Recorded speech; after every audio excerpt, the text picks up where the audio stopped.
Ma'am, hiwalay na po kami ng asawa ko. Matagal na pong wala. Pwede bang hindi na lang siya kasali sa title? Short answer, hindi po. At kahit masakit po pakinggan, may batas po kasi. Hello po mga kakonchava, this is Miss Natalie Concha of VS Concha Realty.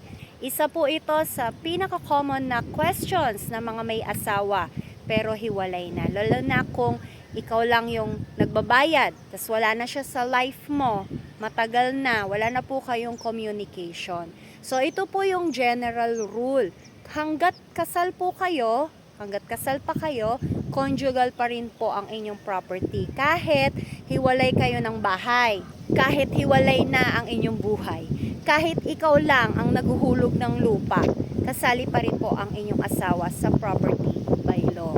So ito naman po yung misconception. Hindi po sapat na may kasunduan naman po kami sa barangay, may sulat po kami na hiwalay na kami, no, or may verbal agreement po kami. Hindi po kasi ito legal separation. Wala pong bisa yung ganon, no? Wala po siyang bisa yung ganon na usapin.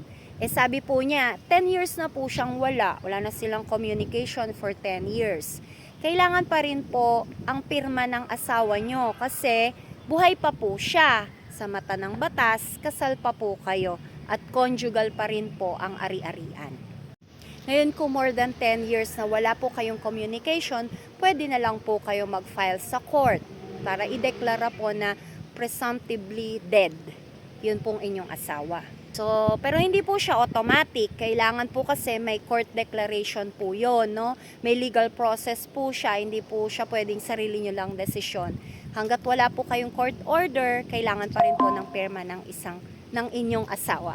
Kaya kahit ikaw lang yung naghirap, ikaw lang ang nagbayad, kahit wala na siyang ambag sa buhay mo, hindi pa rin po pwedeng tanggalin ang asawa sa titulo kung wala po kayong legal separation, annulment o court declaration. Kaya kung kayo po ay may planong bumili ng bahay o magbenta, maglipat ng titulo, ayusin po muna natin ang inyong marital status.